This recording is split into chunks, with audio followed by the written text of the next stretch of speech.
Welcome back to Beast Gang 401. Beast Gang 400 could have been a better movie. This is going to be for Shazam. Shazam! And it's directed by David Sandberg and is written by Henry Gayden, and it stars Zachary Levi. And the synopsis is, and this is a comic book movie, we all have superheroes inside of us. It takes just a bit of magic to bring it out. In Billy Batson's case, by shouting one word, Shazam! The streetwise 14-year-old I'm doing the Dave Chappelle version. foster kid can turn into a adult superhero. So this is one of the older DC characters. This is a DC movie. And with that, we are going to start with the person that is the largest Marvel supporter. He might smack the taste out your mouth with one slap, make you disappear like Thanos with one snap. He doesn't fall into the twin hype. And like Nas, all we need is one mic. What did you think of Shazam? I am happy to finally say DC has one. Outside of the Dark Knight trilogy, this might arguably be DC's best damn movie. Yes, I said it. So serious. Keith, you don't agree. I do not agree. Not to go ahead and continue. Keep going. So you don't think this was better than Wonder Woman? Yeah, it was better than Wonder Woman.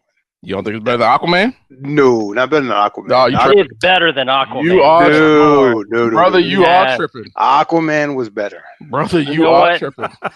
Aquaman was better, and I'll detail why. Tron Legacy Underwater was not better than Shazam. I'm trying to tell you. This is easily one of DC's best movies. Period. No question. No question is one of the better movies. Not a question. I'm talking about the CGI was better.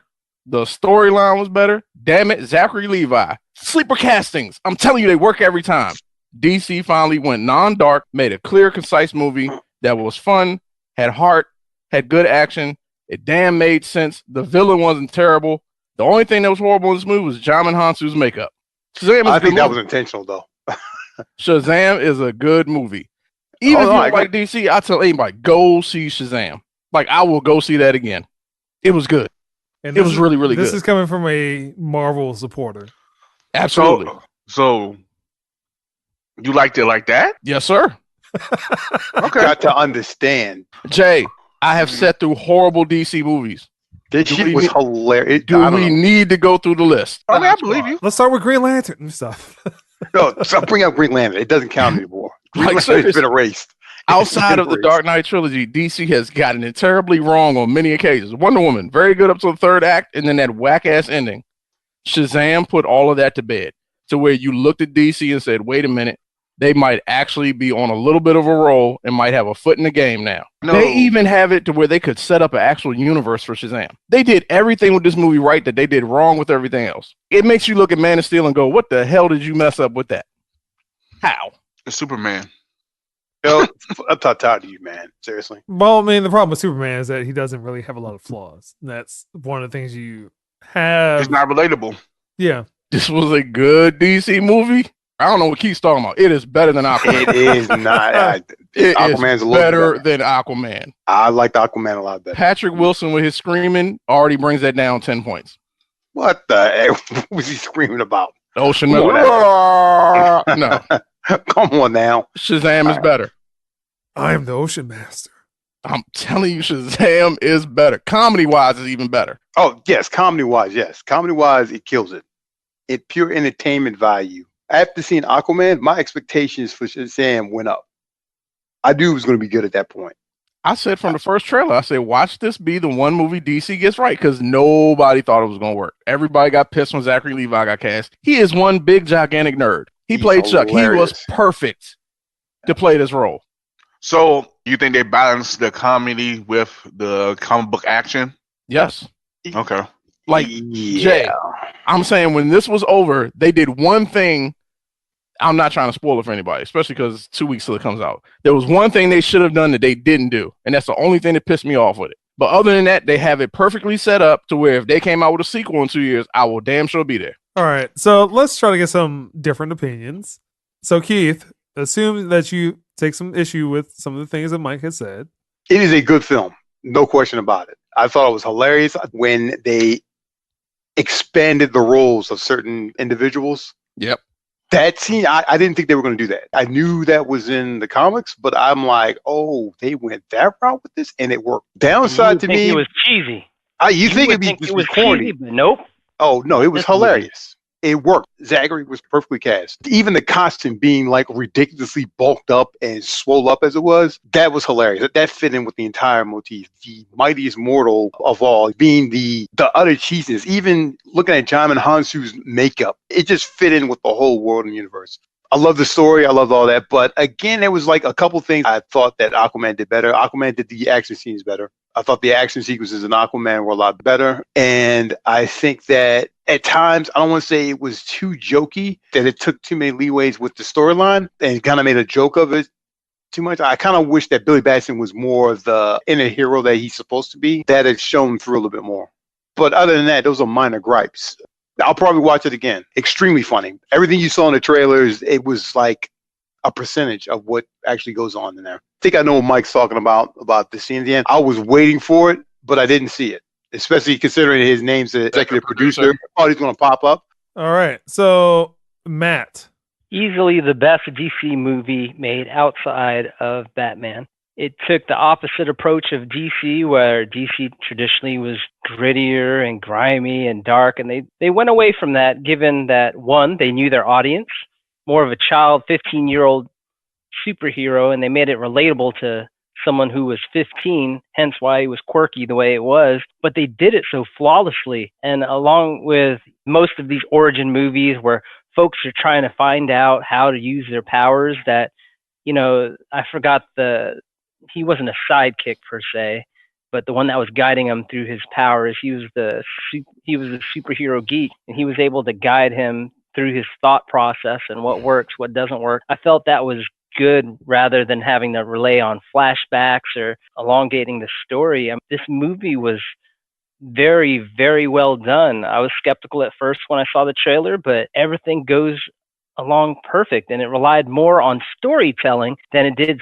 CGI, which is what Aquaman, in my opinion, did. It was like Lord of the Rings 2 underwater, whereas this one relied more on emotional connection with characters, the downfalls of real life in relation to superheroes, how it can impact the way that they make decisions, childhood, familyhood, without being overbearing. It was an amazing movie. I was pleasantly surprised. Easily hands down the best DC movie that has come out outside of Batman. Definitely will watch again. And when everyone else watches this movie, it's going to spread like wildfire. Warner Brothers have realized that, okay, Marvel had the right formula. We'll just mimic that. That's what they said. All they're going to do is concentrate on singular characters, because that's what is going well for them. Wonder Woman, well.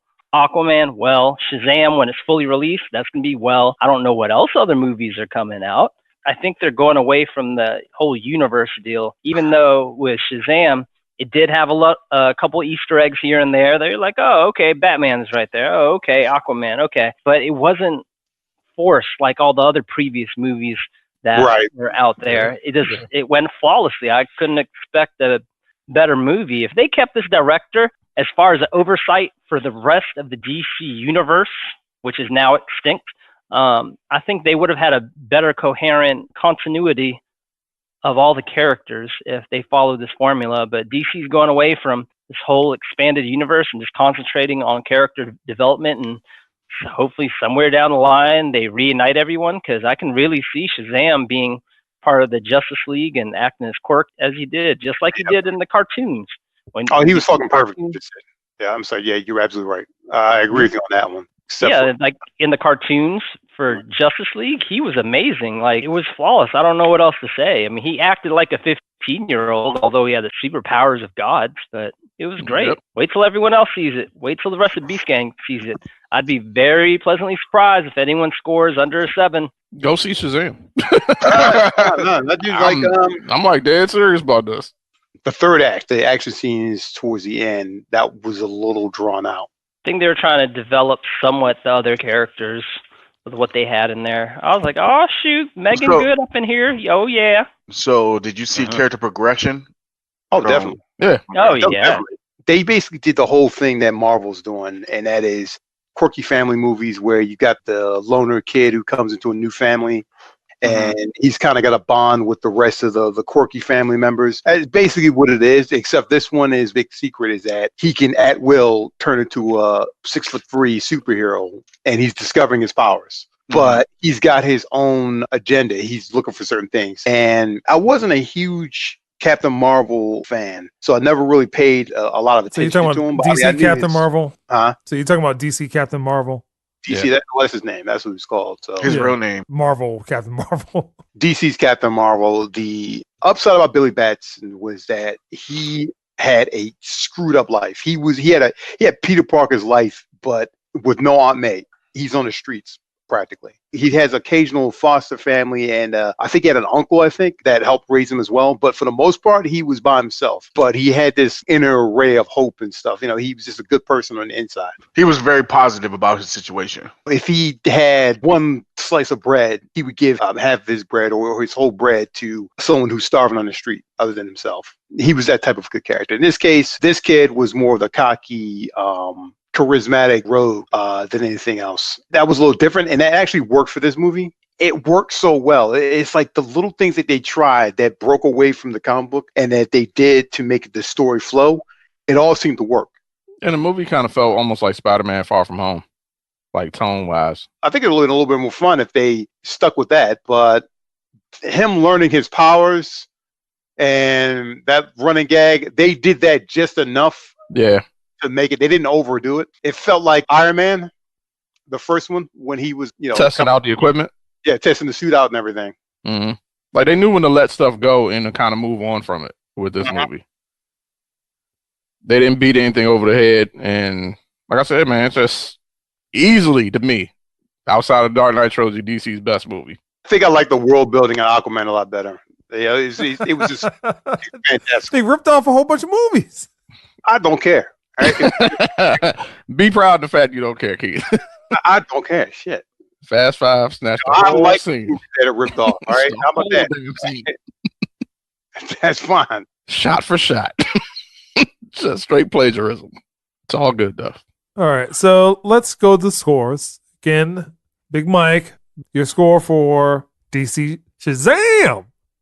For me, for a DC movie, this was a 9. Like, what? I'm serious, man. I had a hard time finding anything wrong with it, except for the one thing that they didn't do that I think they should have done because it's so far in the game that would have just easily kind of caught them up to me. Well, I ain't gonna say fully caught them up, but it caught them up enough to where people would have been like, "Oh, wait a minute, I'm kind of," because I don't think most people in the theater knew what's coming. They're just sitting there like, "Oh, really?" But like I said, it was from start to finish, clear, concise, good storytelling, good character building, comedy was there, action was there, casting choices to me were all phenomenal. Like, I really don't have a lot wrong with this movie at all.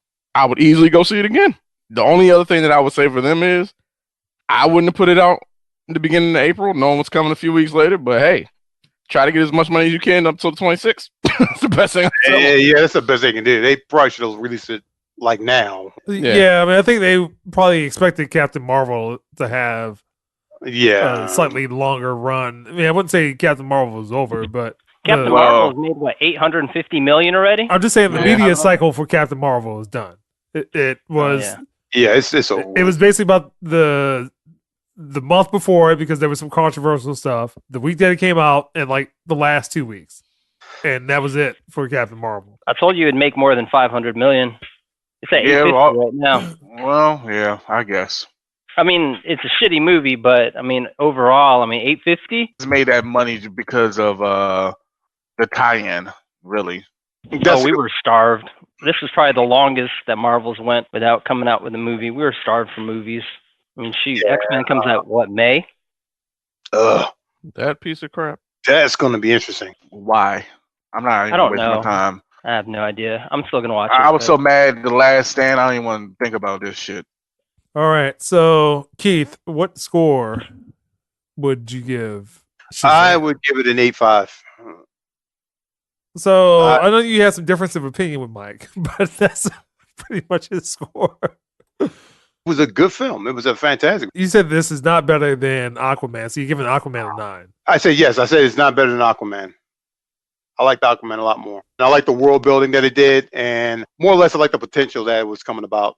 Just to be clear, Ant-Man and the Wasp made $622 million. So the fact that Captain Marvel is $800 million doesn't surprise me. I mean, Marvel can put out a crappy movie and it will still probably make over $500 million. Like I said, I'm quite certain that the reason why Captain Marvel made as much as it did is because of the known tie-in to Endgame. That's it. If there was no tie-in to Endgame, I don't think it would have made as much as it did. I mean, Thor: The Dark World made $644 million worldwide, and that was not a terrible movie.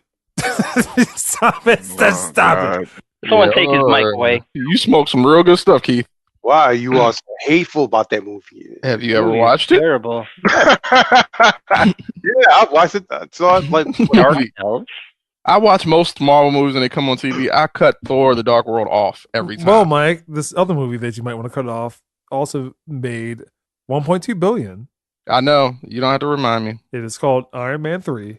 I know, and I actually watched it again the other day. And my wife came downstairs and said, "Who's this guy? Because he doesn't like Iron Man 3." And I said, "Don't start." I'm trying to give it another shot. Oh, man, terrible, I'll tell you. But let's get to Matt. So, Matt, your score for Shazam. Best DC movie outside of the Batman trilogy. I think anyone that watches will be emotionally connected to its characters and actually understand where the kid is coming from. Very family-friendly movie, so I can easily see this movie making $1 billion, which will hopefully they will continue this trend as far as individual movies rather than a connected universe. I would give this movie a 9. Very fun movie. Definitely will watch it again and wait until it really debuts. And I think that word of mouth will spread. All right. So that might be the highest rated DC movie ever. Maybe between Wonder Woman and Aquaman, but okay. I'm surprised, and I will likely go see that. I'm surprised too. Shazam! And that's the Beast Game Podcast.